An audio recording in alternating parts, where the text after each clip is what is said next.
Yo, I swear it's only up from here. Yo, I swear it's only up from here. Yo, I swear it's only up from here. Yo, I swear it's only up from here. I hold my chest when I drop these. Once upon a smoke unconscious. Go ponder trauma responses. No return to sender till you bones to pick. Devil on his own agenda. Fully loaded when it renders. This that lonely bender on the strip. Feeling solo at the party and the low he's dipped. D totaled the whip, best way it could go. Last know is the Van Wick, he evaded the nose. Don't call a coyote ugly or a pony quick. Do remember, it's all heard, elephants don't forget. I went to do they even make those 40 years. Shorty blowing smoke rings across the lawn, you know the gist. Yo, I swear it's only up from here. Yo, I swear it's only up from here. Yo, I swear it's only up from here. Yo, I swear it's only up from here. Peace, Oakland. What's up, y'all? Just wanted to tap in. Happy Monday night. Get a good start to the week. So check it. I'm out here in Nashville at my second home.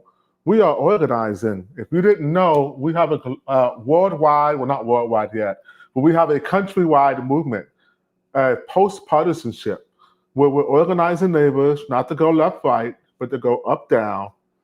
If you ever heard it before, I'm a post-partisan solutionary. I don't do the left, right. I go up, down. Either you have integrity or you don't. Most of you can't even tell me where the left, right paradigm came from. Hint, the French Revolutionary War.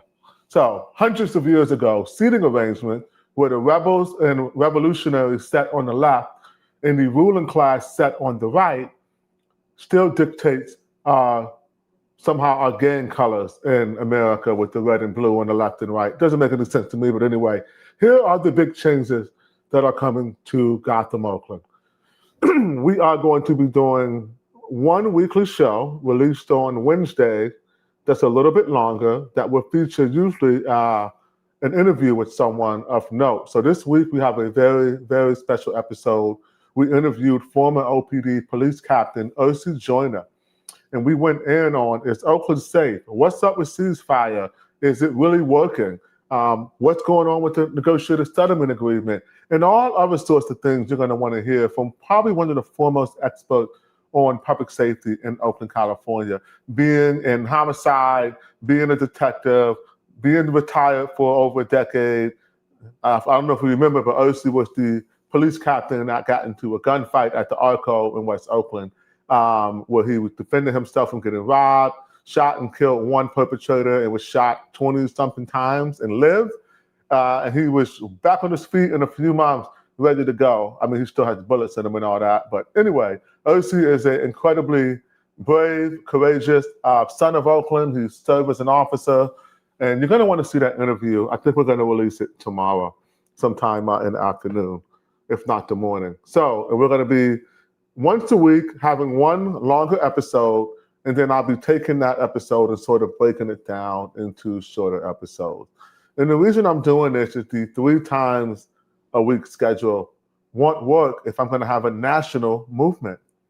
So I'm very, very excited that people from outside of Oakland are watching Gotham Oakland. People in Washington, D.C., people in pretty much every state in the country at this point are watching our program. In many cities who have been trying to find answers for why their cities are being captured by these insidious progressives and want more information on low-intensity conflict and exactly how they can organize in their own cities, they're calling us. They're calling your boy, man. They're picking up the phone and they're hitting me up. So we styling out here in Music City, Nashville. I get back to Oakland in a few days, and then I'll be going, back and forth, doing my thing. I think we're going to be adding maybe Denver and San Diego, maybe some cities in Texas. And so we're looking for organizers. If you are in one of those cities, please reach out. Let us know your background. You don't have to have that much experience. We'll train you. But it's time for a new revolution in America. A revolution of neighbors. Just regular people. People have got to get in the political arena, because once you peek your little nose in and start looking, here's one thing that you notice. Most of these people are absolutely corrupt. They're stealing from us. They're lying to us. They're doing anything they can to just get elected for another day. And here's another dirty little secret. Progressives in particular hate high turnout elections. I'll say that again. Progressives hate high turnout election. That's why you never see any of these millions of dollars in all of these organizations really impacting the vote, because very few working class, and especially Black and brown people, vote. Look at District 7, look at District 3, look at District 5 in Oakland. Look at those voting percentages online. They've been going backwards for years. There's no sense of urgency from progressive to stop that. Just ask yourself, ranked choice voting, rigged choice voting is demonstrably guaranteed to stop people from voting. Every place that has implemented rigged choice voting has seen their voter participation decline.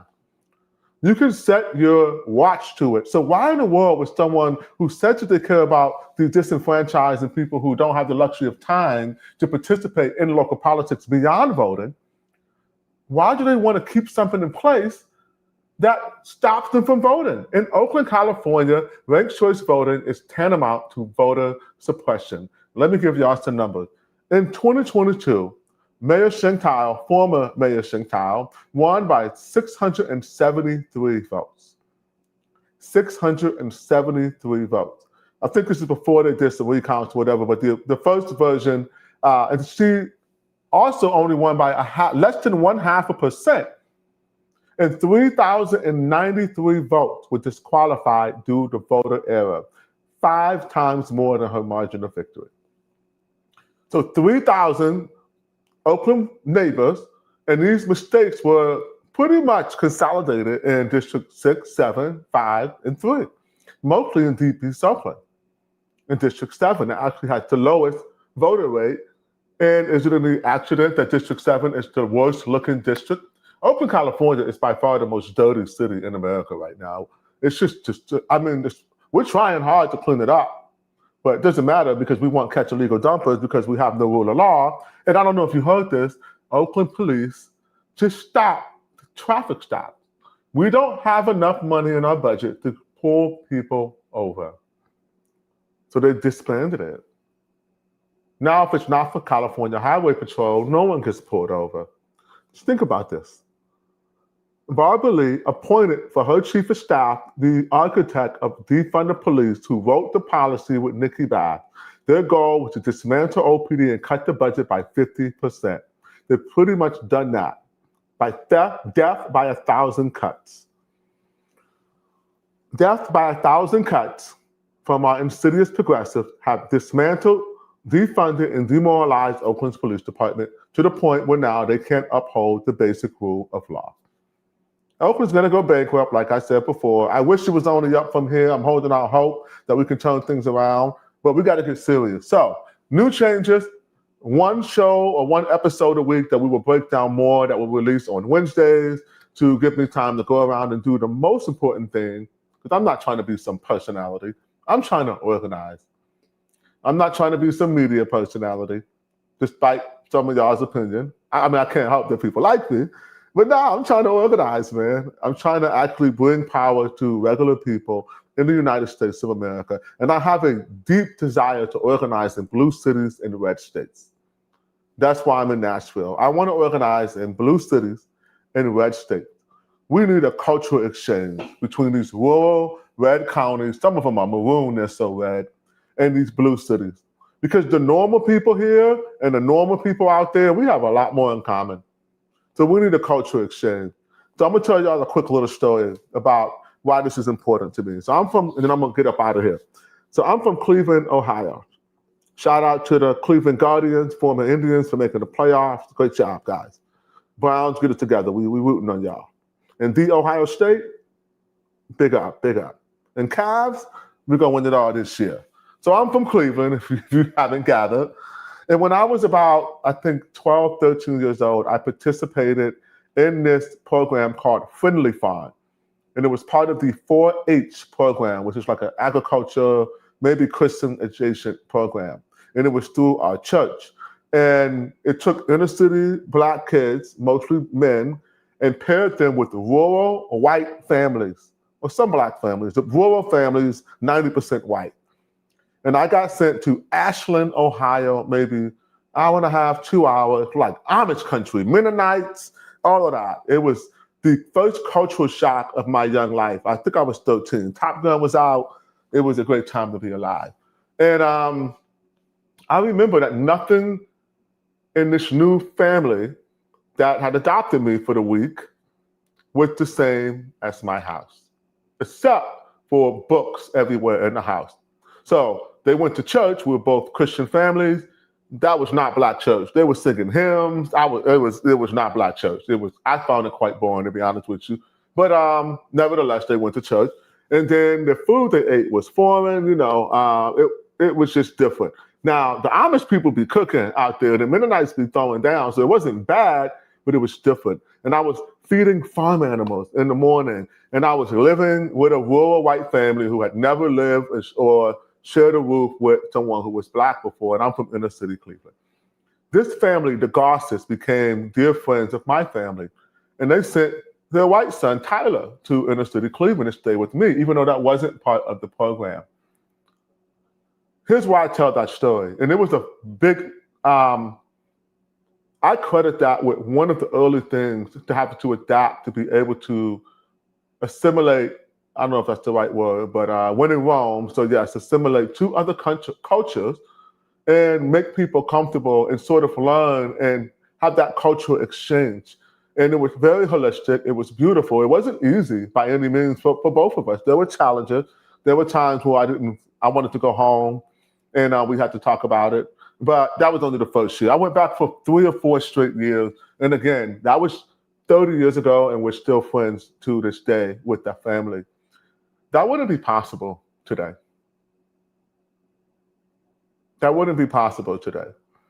The level of vitriol, the decline of race relations in America since maybe our apex in the early 90s, late 90s, maybe early 2000s, it's been eroded deliberately. It has been eroded insidiously and deliberately by both parties, stoking racial hate and division.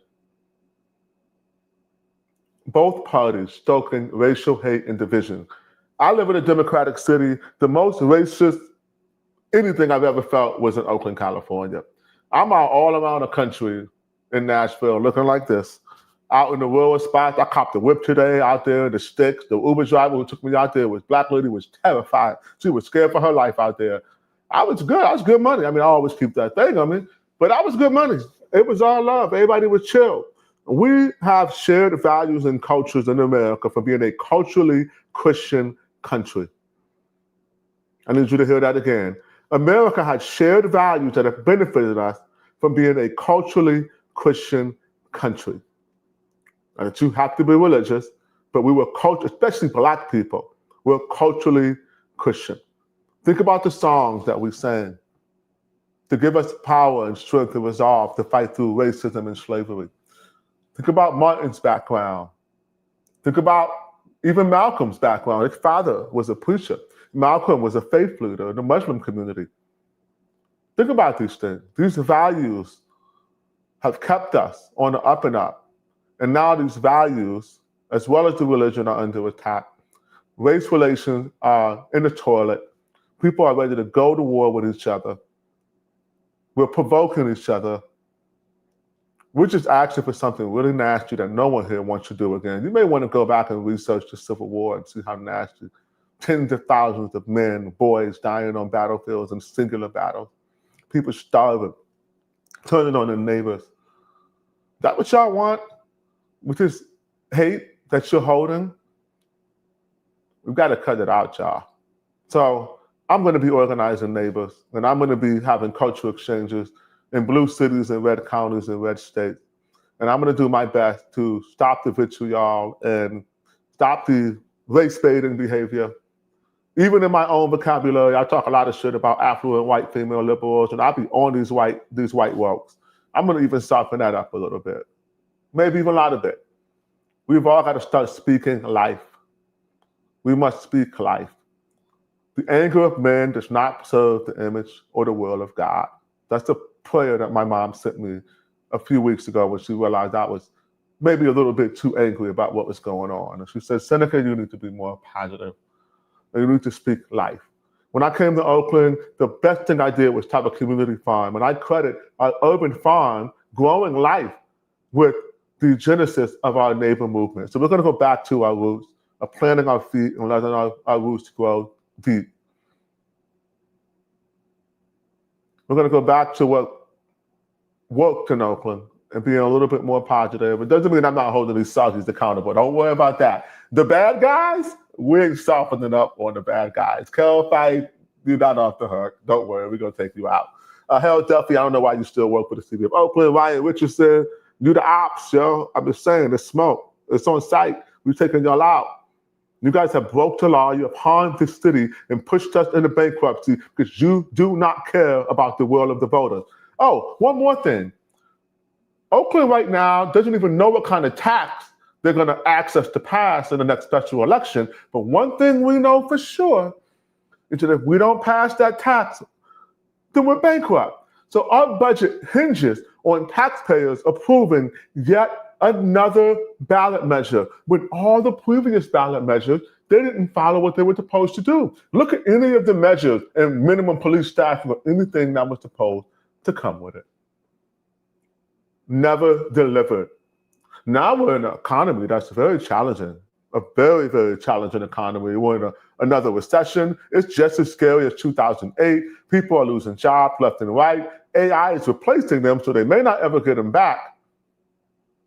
And you think that people want to approve another tax increase for the highest tax city in the state of California? Well, what if we just say, nah, we're not voting for that? They're trying to emotionally blackmail us for voting for yet another ballot measure so they can claim that they balance our budget. The budget is not balanced if it hinges on our vote and you don't know what that vote is going to be. They're taking us for granted. They're taking us for granted. I'm not voting for no more tax measures until I see some heads roll in the city of Oakland. But anyway, I'm about to get up out of here. I love y'all. Peace, Oakland. See y'all tomorrow for this amazing interview. You don't want to miss it. Yo, I swear it's only up from here. Yo, I swear it's only up from here. Yo, I swear it's only up from here. Yo, I swear it's only up from here.